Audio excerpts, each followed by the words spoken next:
네, 우리 할렐루야 샬롬하고 인사하는 시간 같습니다. 할렐루야 샬롬 샬롬 샬롬 샬롬 샬롬. 하나님 사랑합니다. 여러분 주 안에서 사랑합니다. 사도행전 말씀이 내가 너에게 다시 올 것이니 예루살렘을 떠나지 말고 나를 위해서 기도하라고 말씀하시고 가시고, 이제 어떻게 됐어요? 2장에 나타나시는 부분이 나오죠. 그래서 은혜를 다 받고 나서 이제 예루살렘 교회가 서서 아주 그냥 자기의 쓸 것 이런 거 팔아서 사도들 발 앞에 막 두고 물건을 서로 통용하고 하는 부분이 4장에 나타나죠. 그렇게 사도들이 자기의 값을 통용하는 그 부분을 보고는 누가 아나니와 삽비라가 구브로 레위족 사람 요셉이라는 사람 위로의 아들 바나바 이야기가 나옵니다. 46절에 보면 36절에 나오죠. 그가 같이 있으면 값을 가지고 사도들의 발 앞에 두었더니 아나니아와 삽비라 부부가 그게 너무나 부러웠던 거예요. 의도는 참 좋아하는데 자기 땅을 팔아서 하나님 발 앞에 제자들 발 앞에 놓겠다고 했는데 그만 돈을 보니까 욕심이 들어와가지고 그것을 제대로 말하지 않았습니다. 그래서 감추죠. 일부를. 그 바람에 성령을 속였다 해가지고 죽음을 당하는 부분이 5장에 나타납니다. 아나니아와 삽비라 사건. 이걸 보면 성장하는 교회의 모습 속에도 이렇게 다양한 많은 문제들이 일어난다. 예루살렘 교회가 계속 성장하죠. 은혜를 받고 성령이 충만해지고 막 서로 물건을 나누고 집집마다 다니면서 서로 음식도 나누고 말씀도 사모하고 기도도 열심히 했는데도 불구하고 아나니아와 삽비라 부부의 죽음과 그 사건으로 인한 두려움은 다시금 교회를 긴장시키는 사건이 일어나죠. 나타나는 표적과 기사만큼이나 시련도 더해감을 우리 5장에서 소개하고 있는 내용입니다. 예수 그리스도의 주되심을 확실히 믿고 증인으로서의 삶을 기뻐했던 사도들, 그들은 예수의 이름을 위해 고난받는 자들이 되었다. 오늘 본문 중심 우리 30절부터 42절 사이에 나타나는 내용인데 우리 한번 내용을 쭉 알지만 살펴보고 갑니다. 바나바와 대조를 이루는 아나니아와 삽비라의 행위는 한날의 큰 슬픔으로 막을 내리죠. 부부가 다 죽습니다. 아나니아와 삽비라의 죄는 그들의 소유를 매각한 수익금을 남겨두고 전부를 드렸다고 거짓말을 합니다. 2절에 이에 베드로는 아나니아를 창청망하죠. 그리고 3절에 베드로는 아나니아의 거짓말을 성령에 대한 속임이라고 말합니다. 아나니아는 이 말을 듣고 엎드러져서 혼이 그만 떠나가 버렸다라고 나타납니다. 5절에 아나니아가 이 말을 듣고 엎드려서 혼이 떠나니 이 일을 듣는 사람이 다 크게 들려 너무너무 무서워요. 하나님께 헌금 드리고는 그만 죽어버리죠. 거짓말하는 바람에 아나니아가 죽은 후에 그의 아내 삽비라가 남편이 죽은 걸 알지 못하고 잠시 후에 그의 땅값으로 받은 금액을 또 속이는 부분이 8절에 나타납니다. 알았더라면 똑같은 말은 안 할 텐데 베드로가 이르되 그 땅 판값이 이것뿐이냐 내게 말하라니 이르되 예 이것뿐이라 합니다.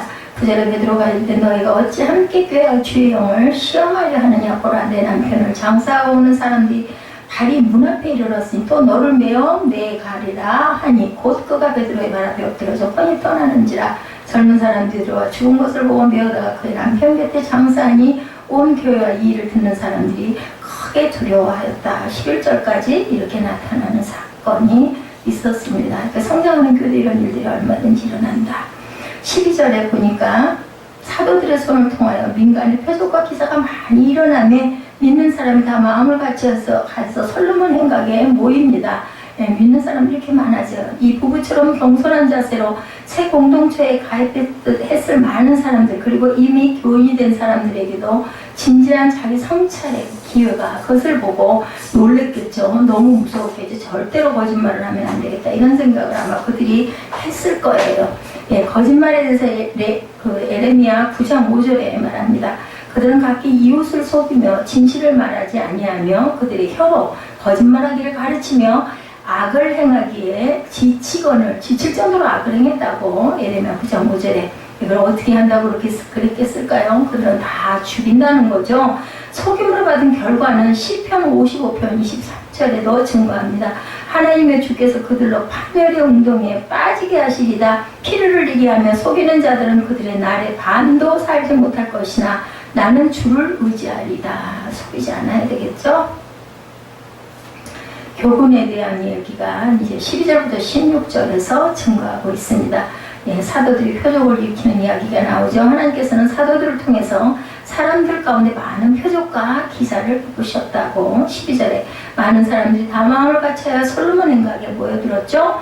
본문의 표현으로 봐서 제자들은 군중들에게 증거하기 위한 장소를 보통 솔로몬 행각으로 삼았던 것으로 그때 그 모습이 보입니다.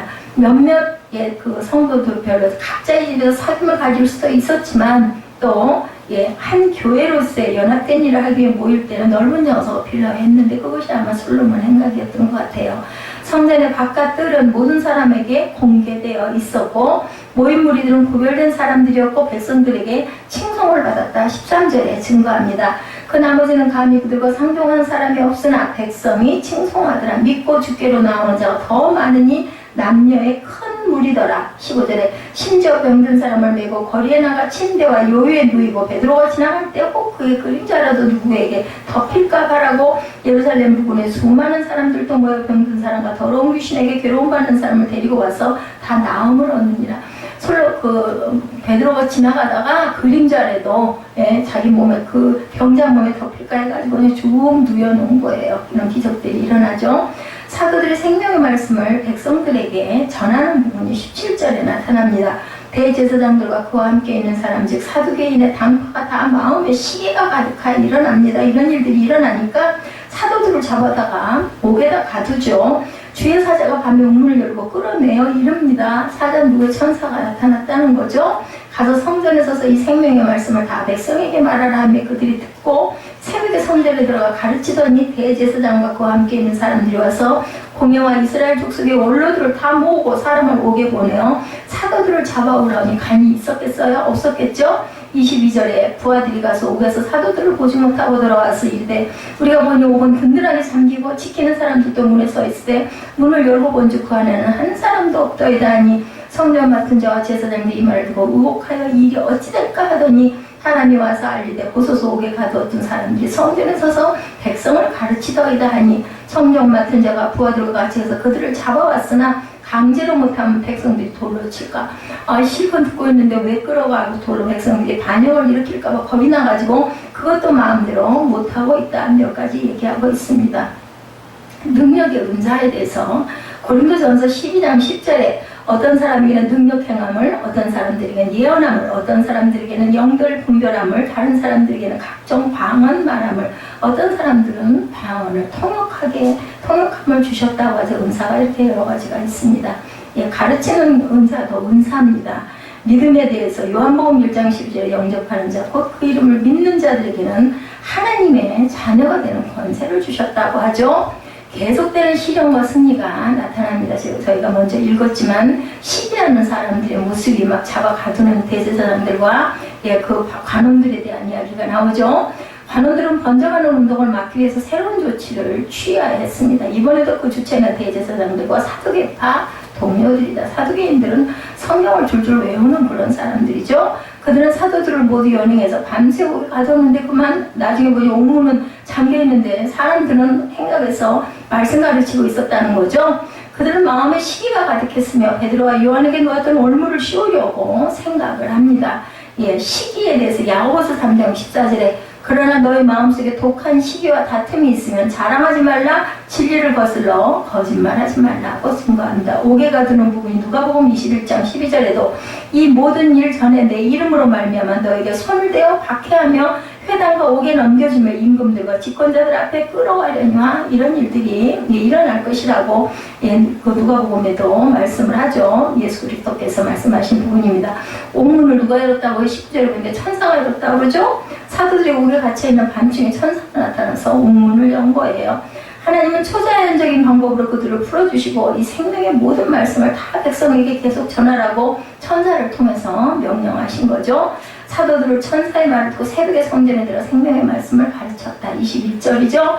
천사의 사역에 대해서 히브리서 1장 14절에 모든 천사들은 섬기는 영으로서 구원받을 상속자들을 위하여 섬기라고 보내신이 아니냐. 생명의 말씀에 대해서는 빌립보서 2장 16절을 우리가 귀하게 항상 암송하는 말씀이죠.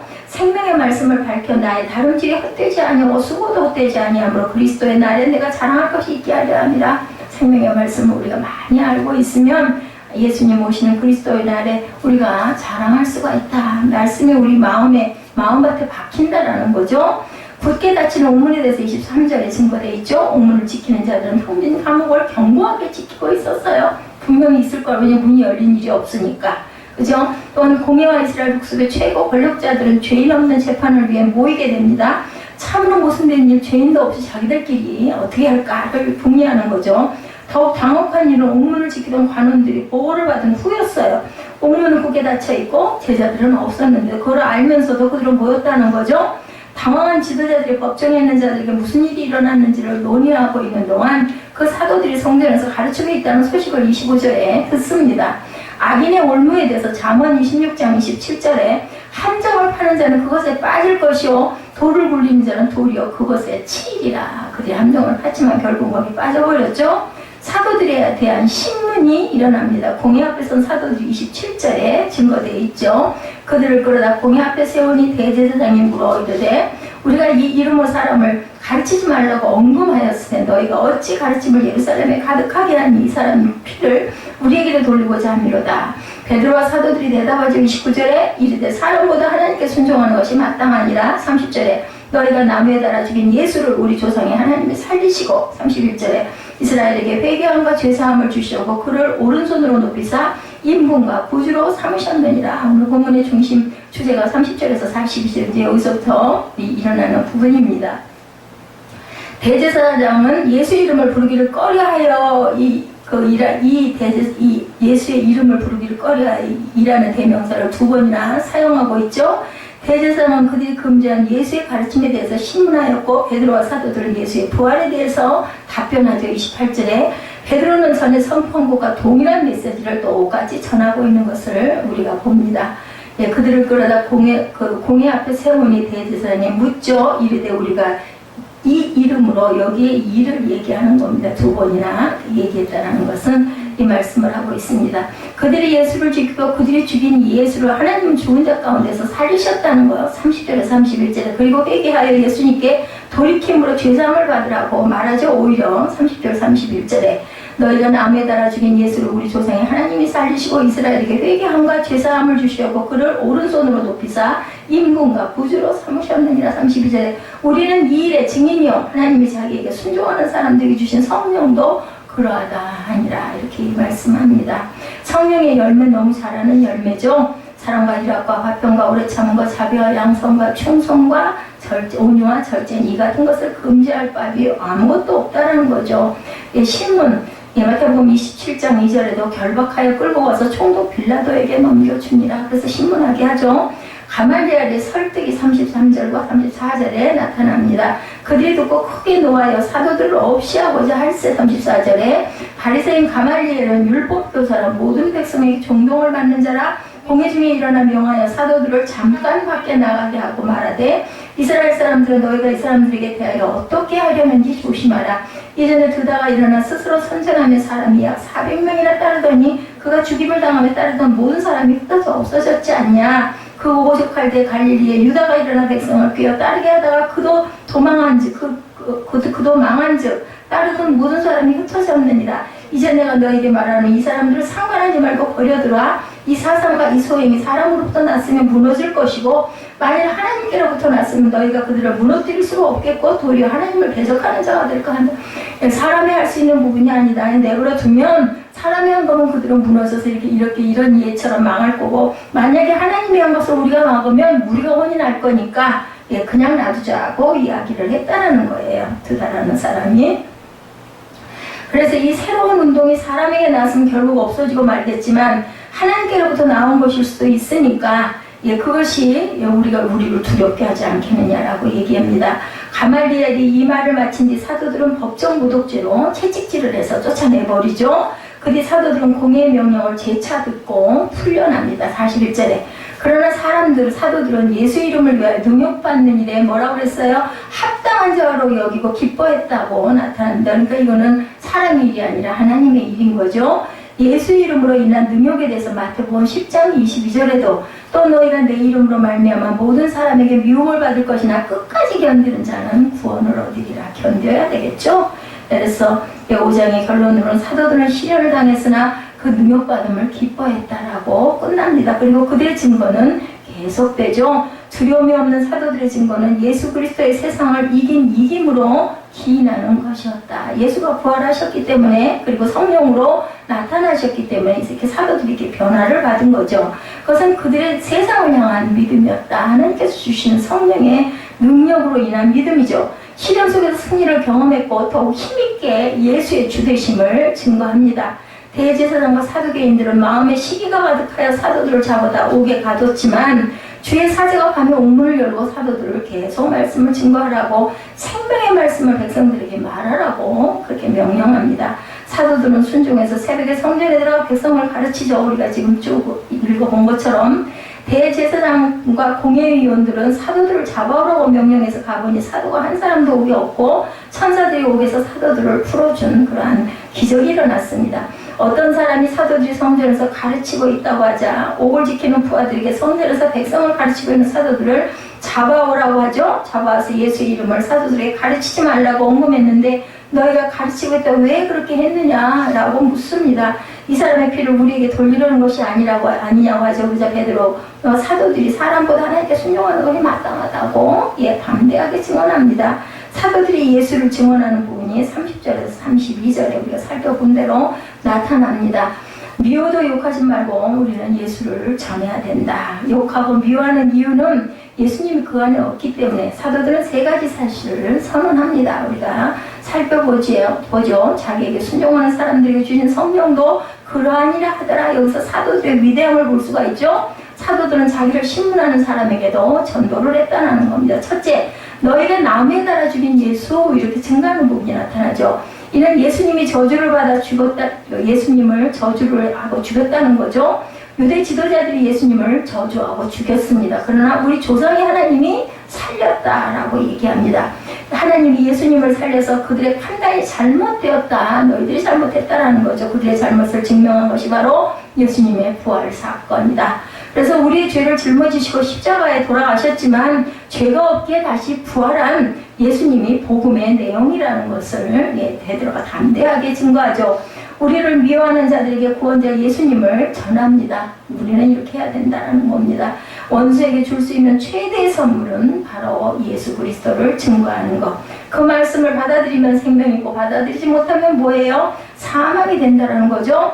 예수님을 살린 이유는 예수님을 몰랐던 죄를 회개하고 죄사함을 얻게 하기 위해서 예수님을 살렸고, 그리고 하나님이 부활하신 예수님을 임금과 구세주로 세워서 누구든지 예수를 믿는 사람들을 용서하고 하나님의 자녀로 삼아주시려고 예수님을 부활시키셨다. 뜻이, 하나님의 뜻이 여기 있었다.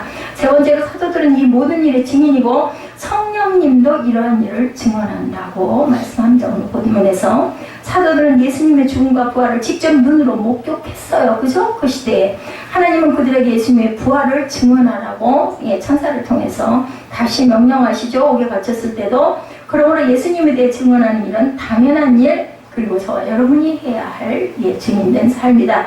목격한 일보다 설득력이 있는 말은 없습니다. 직접 봤으니까. 그죠? 우리가 성령을 받고 나면 절대로 잊어버릴 수가 없습니다. 맨날 뜨겁게 펄펄 끓지는 않지만 분명한 건 어떤 아주 그 기로에 서 있을 때 우리는 그 부분을 절대로 잊어버릴 수가 없습니다. 우리의 간증이 설득력을 더해주는 사건은 바로 우리가 직접 목격한 것, 자신의 체험하는 것, 경험하는 것, 그것처럼 귀한 건 없다. 그래서 간증하면, 순종하면 마음의 문을 열게 되죠. 그 권사님은 날이 이렇게 더운데 그 수선집 제가 뭘 맡길 일이 있어서 연락을 또 혹시나 싶어가지고 새벽에 가다가 문고리에다 좀 걸어놓으려고 하다가 휴가를 가시진 않았을까 카톡을 한 벌은 안 보셔가지고 전화를 드렸더니 기도원 가신다고 그러더라고요. 어제죠. 어제 갔다 오늘 아마 오셨을 거예요. 세상에 우리는 그냥 가만히 앉아서 저는 선풍기를 틀고 에어컨을 틀어도 한참 있으면 더워지는데 뭐 거기 가가지고 그런 거 하나도 없는 데서 기도하시고 그러시는구나. 부끄러운 마음도 좀 들더라고요. 제가 기도해 주시라고 말씀을 그렇게 했습니다. 그들은 제사장의 지시보다 하나님의 명령을 쫓아 순종하는 것이 더 중요하다고 담대히 증거하죠. 뭐를 내놨어요? 목숨을 내놓으면 두려울 게 없는 거죠. 하나님의 뜻에 순종하고 예수님을 믿는 사람들에게 성령님을 선물로 보내주었다라고 담대히 증거하죠. 그리고 너희들 말 듣는 것보다는 이것을 증언하는 것이 더 귀하지 않냐고 얘기합니다. 성령님도 사도들과 함께 예수님의 부활을 증언하죠. 예수 그리스도에 대한 최고의 증인은 바로 성령님이시다. 성령님이 대신하시는 거죠. 베드로 속에 들어가서, 사도들 속에 들어가서 성령님이 예수님을 죽은 자 가운데서 살려주시고 구주와 임금으로 높였고 주님을 믿는 자들에게 임했다라는 겁니다. 사도들은 하나님에 대한 순종으로 시작해서 순종하는 자들에게 임하는 성령의 증거로 끝을 맺습니다. 사도들은 하나님께 순종하기 위해서 예수님을 증언하는 일을 중단할 수가 없었던 것이죠. 이것이 베드로나 그때 있었던 그 사도들이 한 것이 아니라 성령의 능력으로 임하는 겁니다. 두 번째, 사도들을 없이 하고자 하는 부분이 33절에서 35절에 나타납니다. 그들이 듣고 크게 노하여 사도들을 없이 하고자 할세 바리새인 가말리엘은 율법 교사죠. 모든 백성에게 존경을 받는 자라고 그래요. 가말리엘은 누가 그랬어요? 사도 바울이 가말리엘 문화라고 나와 있었죠. 그 사람이 율법 교사였다는 거죠. 공회 중에 일어나 명하여 사도들을 잠깐 밖에 나가게 하고 말하는데 그들끼리 예회의를 하는 거예요. 이스라엘 사람들은 너희가 이 사람들에게 대하여 어떻게 하려는지 조심해라. 사도들의 말씀이 산에 들인 공의 아픈 데를 건드립니다. 그들은 그 말을 듣고 크게 분노하고 화를 내지만 어쩔 수가 없어요. 틀린 말이 아니니까. 살기가 생겨 사도들을 죽이려고 하죠. 그 찔림이 있을 때 회개하라 말씀을 전하는 자를 죽이려고 하면 안 되는 거죠. 우리 마음에 찔림이 있을 때. 그때 가말리엘의 중재가 없었다면 예수님을 죽인 것처럼 사도들도 죽였을 거예요. 공회의원들은 사도들의 말을 듣고 자기 행위를 진지하게 돌이켜야만 했습니다. 사도들이 말에 양심을 건드리자 오히려 분노를 터뜨리며 그들을 죽이려고 합니다. 그들의 마음은 완악해졌기 때문에 하나님이 어떤 증거를 제시해도 돌아설 가능성은 없었으면 세례 요한도 목배임을 당했고, 그죠? 많은 사도들이 죽었어요. 뭐에 의해서? 사탄의 영향에 의해서. 죽이면 죽는 거지 안 죽을 수는 없죠. 근데 죽은 대신에 어때요? 그 영원한 그 이름은 살아있는 거죠. 하나님은 사도들을 통해서 범죄한 유대 지도자들에게 회개할 기회를 줍니다. 그들은 사도들의 말을 듣고 양심의 가책을 느껴서 회개하기는커녕 복음을 증언하는 사도들을 죽이려 하고 나중에는 죽이지는 못하고 차마 죽이지는 말고 매질을 해서 쫓아내죠. 사도들의 말에 양심의 가책을 느끼자 민감하게 반응하고 오히려 죽이려 했던 것. 그러나 하나님은 공회가 사도들을 해치지 못하도록 지켜주셔서 왜 그러셨을까요? 아직 할 일이 많이 남아있기 때문에 베드로랑 그 사도들을 지키신 거죠. 가말리엘을 통해 사도들을 해치지 못하도록 보호하신 것. 가말리엘은 백성들에게 존경받던 바리새파 사람이었습니다. 그는 경정상대 사두개인보다 사도들에게 훨씬 관대한 태도를 보여줍니다. 또 이 사람은 하나님을 인정하죠. 혹시 이게 하나님의 일이면 그것으로 인해서 우리가 큰 해를 받을 수도 있다라는 얘기를 함으로 인하여 살인을 막습니다. 유명한 진보적인 랍비 할렐의 손자였고 그의 문화생이었다 이렇게 증거하고 있습니다. 백성들은 그를 라반으로 부릅니다. 우리의 선생님이라는 존경과 사랑이 가득 담긴 칭호가 바로 라반이라고 부르는 거라고 합니다. 사도 바울은 예수님을 믿기 전 가말리엘 문화생이었죠. 사도행전 22장 3절에 나타나 있습니다. 같은 쪽 파예요. 원래 사울이. 그랬기 때문에 그렇게 예수 믿는 사람을 잡으러 쫓아다녔던 거죠. 인정을 안 한 거죠. 하나님의 아들이 아니다. 그 신성 모독죄다. 그 예수를 잡으러 쫓아다녔을 때 학식과 지혜의 중용으로 유대에서 명성이 높고 모든 백성에게 존경을 받았습니다. 이때 그가 취한 행동은 공적인 이미지와 완전히 일치하는 내용으로 습득을 시켰죠. 그는 말하기 전에 잠깐 사도들을 밖에 나가 있으라고 했습니다. 이렇게 한 데는 두 가지 이유가 있습니다. 첫 번째, 사도들을 은밀하게 의논하기를 원합니다. 사도들이 자기 말을 듣고 담대해지기를 원하지 않았던 거죠. 그러므로 그들을 밖으로 내보냈고 그 후에 공회의원들의 감정으로 성급히 사도들을 죽이지 말라고 권면하고 두 사람의 예를 듣습니다. 36절 37절에 이전에 드다가 일어나 스스로 선전함에 사람이 400명이나 따르더니 그가 죽임을 당함에 따르던 모든 사람이 흩어져 없어졌고 그 후 호적할 때 갈릴리에 유다가 일어나 백성을 꿰어 따르게 하다가 그도 망한 즉 따르던 모든 사람이 흩어졌느니라.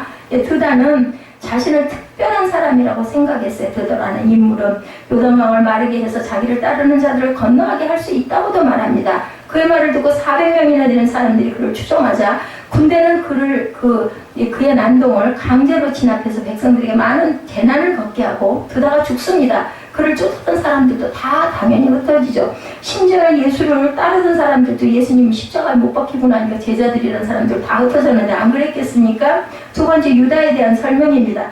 갈릴리에서도 유다라는 사람이 백성들을 미혹해서 자기를 쫓게 하죠. 그 난동을 신속하게 진압했고 유다가 도망치자 그를 쫓는 사람들도 모두 다 흩어졌으니 유도가 일어났을 때 유대 당국은 사도들처럼 신속하게 대응하지도 않았어요. 그러므로 그가 선동한 폭동이 커져서 백성들의 많은 재난을 초래했습니다. 만일 이때 로마가 파견한 파더스가 빨리 그 난을 타도하지 않았다면 백성들에게 더 많은 해를 입혔을 것이다. 유다와 드다 때는 오히려 유대 당국이 더 신속하게 대응해야만 했는데 그러지 않았다라는 거죠. 그러나 그렇게 하지 않고 가말리엘은 사도들을 두다와 유다와 같은 거짓 선지자와 동일시해서 이야기를 합니다. 그들은 사도들에 대해서 자세히 조사해보지도 않고 거짓 선지자와 남동자랑 몰아붙여서 장차 사도들의 말을 받아들이지 못하는 결과를 초래합니다. 그들은 사도들의 말이 사실인지 아닌지를 조사해야만 했던 거죠. 모든 진상을 솔직하게 밝히고 백성들을 올바른 길로 인도해야 했지만 그들은 그렇게 하지 않았어요. 무조건 데려다가 그죠? 막 두들겨 패고 오게 가둡니다. 이 사람들은 상관하지 말고 내버려두라. 38구절에 이제 내가 너에게 말하는 이 사람들을 상관하지 말고 내버려두라. 이 사상과 소행이 사람으로부터 났으면 무너질 것이고 하나님께로부터 났으면 너희가 그들을 무너뜨릴 수가 없겠고 도리어 하나님을 배척하는 자가 될까 하노라. 그렇게 하니까 더 이상 할 말이 없던 거죠. 가말리엘은 드다와 유다의 이야기를 예를 들어서 한 후에 이 사람들을 상관하지 말고 버려두라고 이야기를 합니다. 그들의 감정이 격해서 성급하게 사도들을 처리하지 못하도록 권면을 하죠. 만일 사도들이 전하는 사상과 행동이 사람으로부터 났다면 무너질 것이고 사상과 행동이 하나님의 힘으로부터 났다면 사람이 무너뜨릴 수가 없다. 하나님을 대적하는 자가 되면 너희들이 큰 해를 받을 것이다 라는 의미를 상징하고 있습니다. 그는 공회의원들에게 사도들을 간섭하지 말고 그대로 내버려 두도록 권면하죠. 가말리엘의 조언은 지혜롭고 적절한 조언이 되었습니다. 성령님은 가말리엘을 통해서 사도를 해치려는 공회원들의 손에서 그들을 보호하죠. 그러나 가말리엘의 무간섭 방임주의 원칙이 항상 옳은 것이라고 또 우리가 단정할 필요는 없습니다. 왜냐하면 지도자들이 오른편에 서 있는 경우에는 적극적으로 나서 이단 사상과 운동을 제지해야 했는데 그러지 않았다는 거예요. 당시에는 불의한 자들이 지도자로 있었기에 차라리 아무 일도 하지 않는 것이 더 현명했다는 거죠. 그러나 올바른 지도자라면 불의한 사상이나 운동에 대해서 자세히 조사하고 막았어야 하는데 그 시대에 이렇게 평가적이고 옳지 않은 일들을 많이 했고 조사할 것은 조사를 안 하는 그러한 아주 허점이 심했다.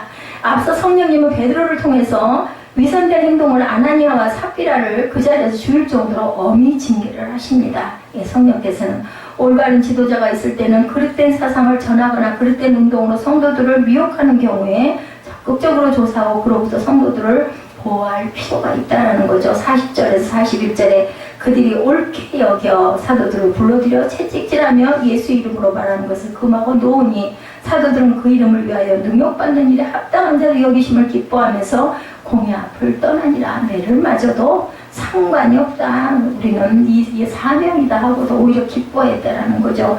사례들인 회원들은 가말리의 말을 받아들입니다. 성령님은 가말리엘을 통해서 유대 공회원들의 사도들을 해치지 못하도록 보호해 주신 결과죠. 공회의원은 가말리엘의 말을 듣고 사도들을 죽이지 않기로 결정을 하고 그러나 그대로 풀어주시는 한척 때리고 앞으로 더 이상은 그런 증거를 하지 말라고 윽박질렀겠죠. 사도들에게 가한 채찍질은 40에서 하나를 감압내로 39대를 때리는 무서운 형벌이었을 것이다. 예, 이렇게 나타납니다. 40대 때리면 죽는다고 그러죠. 유대인들은 사람이 매를 맞다가 죽는 일을 피하기 위해서 40대까지 매를 치지 않았어요. 그렇게 치면 이것도 죄가 됐다고 합니다. 그래서 이런 매를 맞은 사람은 죽기 직전까지 갈 정도로 심한 상처를 입어요. 그런데도 그들은 기뻐하면서 갔다는 거죠. 공회병들은 가말리엘의 만류로 사도들을 죽이지는 않지만 무자비한 방법으로 사도들을 징벌합니다. 그들은 사도들을 채찍으로 때리면서 다시는 예수 이름을 말하지 말라고 하지만 온몸에 상처를 입은 사도들을 풀어주었지만 매를 맞았던 사도들의 반응은 놀라웠던 거죠. 왜냐하면 성령의 능력이 그 안에 있었기 때문에 때리니 맞을 수밖에 없지만 오히려 기쁨이 더욱더 충만했다라는 것. 이처럼 그리스도인의 특징은 사도 고난을 받아도 기뻐한다라는 것이죠. 사도들은 예수님이 산상수훈에서 가르쳐준 대로 의를 위하여 고난받음을 기뻐하고 즐거워했다. 성령이 나타나 있죠. 그들의 육체는 심한 매질로 인해서 고통을 느꼈지만 마음은 성령이 주시는 마음, 기쁨으로 가득 찼다. 성령님은 그들의 당한 아픔을 극복할 수 있도록 그들에게 용기와 기쁨, 위로를 주셨던 거죠. 이처럼 때로 인간들에게 치욕적인 일이 하나님 앞에서는 영광이 되는 경우가 굉장히 많습니다. 성경에도 증거하고 있죠. 내 이름을 위해서 부모와 그저 처자와 자녀를 버리고 물질도 하나님께 드리면 나중에 너희들이 큰 몇 배를 받을 것이라고 증거합니다. 그리스도께서 받았던 고난과 사도들이 당한 고난이 바로 이런 예에 속하고, 사도들은 그리스도의 영광에 동참할 뿐만 아니라 고난에도 동참하기를 원합니다. 우리는 대개는 그죠? 멸류관을 좋아하지만은 우리가 십자가는 굉장히 두려워하고 싫어합니다. 고난당하는 걸 좋아하지 않죠. 그리스도의 고난을 참여하면서 자부심과 기쁨을 느끼는 것, 이것은 무엇으로? 성령이 내주함으로 인해서 능력을 받으면 그렇게 된다. 이런 기쁨은 세상이 주는 것과는 다른 굉장히 거룩한 기쁨이다. 기독교가 로마에서 국교가 될 때까지 교회는 로마 황제들에게 많은 박해를 겪었습니다. 그러나 교회는 그 모든 박해를 무엇으로? 기쁨으로 극복하죠. 성도들이 받은 박해가 하나님께 인도된다면 그 박해와 고문하는 뭘로? 축복으로, 선물로 다가올 것이라는 것을 그들은 굳게 믿은 거죠. 42절에 그들이 날마다 성전에 있든지 집에 있든지 예수는 그리스도라고 가르치기와 전도하기를 그치지 아니하리라. 사도들은 예수님을 위해 매를 맞고 고난받음을 기뻐할 뿐만 아니라 적극적으로 복음을 전파하고 사내들인의 위협을 두려워하지 않고 담대하게 복음을 전했다. 우리가 억지로 하는 것과 자원해서 하는 것은 큰 차이가 있어요. 억지로 하는 것은 정말 마지못해서 얼굴도 기쁨도 하나도 없죠. 근데 정말 기뻐서 하는 것은 너무나 기쁨과 힘이 들어도 힘든 줄을 모르고 몸은 고나죠. 고뇌도 그렇습니다. 제가 수영을 할 때 그걸 많이 느껴요. 그럼 뭐 이렇게 좋겠어요. 1시간 내내 똑같은 동작으로 왔다 갔다 하는데, 그런데도 그거 희열이 느껴지니까 기쁨이 돼. 그래 팔을 이렇게 쑥 우리 할렐루야 샬롬할 때 이걸 잘 못해요. 이걸 많이 아파서. 그런데도 그게 좋아가지고 할 수 있는 거. 그거 만약에 억지로 꼭 해야 되는 거라면 제가 그렇게 하겠어요. 안 하는 거지. 다른 거죠. 언제 어디서나 예수님의 메시아라는 사실을 가르치고 전도하는 일을 그들은 쉬지 않았다. 왜? 기쁨이 있으니까. 좋아서 하는 거죠. 새벽기도 나갈 때 아니야 3시 반부터 앉아가지고 사모하다가 시간 너무 일찍 가면 좀 눈치 보이고 문 잠겨갖고 안 열리니까 그때 그랬던 기억이 지금도 생생합니다. 그 깜깜한데도 무서운 줄도 모르고 깜깜한 밤에, 겨울에는 그 3시 반이면 엄청 깜깜해요. 그런데도 그냥 거기를 교회를 그렇게 쫓아갔던 그 기억이 납니다. 다 하나님께서는 단계가 있으셨고 그때 그 은혜로 하나님이 저렇게 세워주신 줄로 믿습니다. 사단은 유대 당국자들을 통해서 예수 그리스도를 전파하지 못하도록 박해하고 위협하죠. 그러나 이러한 박해가 사도들의 입을 닫지 못하고 오히려 더 크게 증가하는 결과를, 그런 얘기 있잖아요. 못하게 말리면 그냥 더나 한다고, 차라리 내버려 두는 게 낫다는 얘기들이 있습니다. 사도는 고난받으면 받을수록 더욱더 성령 충만해서 복음을 전하고 목숨을 내놓고 공의 지시를 거부했고 쉬지 않고 예수 그리스도를 전파하고 가르쳤습니다. 채찍을 맞으며 오히려 이전보다 더욱 담대해지고 세상에서 그리스도를 위해서 목숨을 내놓은 사도들을 막는 것은 아무것도 없었다. 히브리서 11장 38절이죠. 이런 사람은 뭐라고 그래요? 세상이 감당치 못할 사람이라고 말합니다. 사도행전의 저자 누가는 초대교회 초창기에 있었던 박해에 대한 기사를 마무리 짓고 있습니다. 첫 번째, 유대 당국자들의 박해에서 의회는 사도들이 가르치는 일을 금지하는 금지령과 경고를 내립니다. 그러나 사도들과 교회는 더욱더 복음을 담대하게 전하게 해달라고 기도합니다. 그리고 그들은 더욱더 성령이 충만해서 수많은 표적과 기사를 행하면서 복음을 전하죠. 여기에 중요한 것은 표적과 기사가 중요해요. 이게 있었기 때문에 사람들이 따라다녔겠죠. 그죠? 모여들었겠죠? 두 번째, 유대 당국자들은 박해에서 의회는 사도들에게 매질했고 예수님을 더 이상 전하거나 가르치지 말라고 금지령을 내립니다. 그러나 사도들은 그리스도를 위해서 고난받는 것을 오히려 명예롭게 그냥 죽여라. 죽으면 나는 천국 가서 멸류관을 받을 것이다. 이런 마음이었던 거죠. 그리고 그들은 의회의 명령을 어기고 날마다 어디에서나 예수님을 전하고 가르쳤다. 그래서 마태복음에도 보면 때를 얻든지 못 얻든지, 그죠? 이렇게 말씀하고 있습니다. 사단은 박해와 위협으로 성도들의 복음을 전하지 못하도록 방해하고 성령님은 더욱더 담대히 복음을 전하라. 결국은 지금 이 시대에 그때 그 사도행전 당시간 지금 이 시대에 얼마나 많은 복음이 전파되는지를 보면 하나님의 일이라는 것이 증거가 되죠.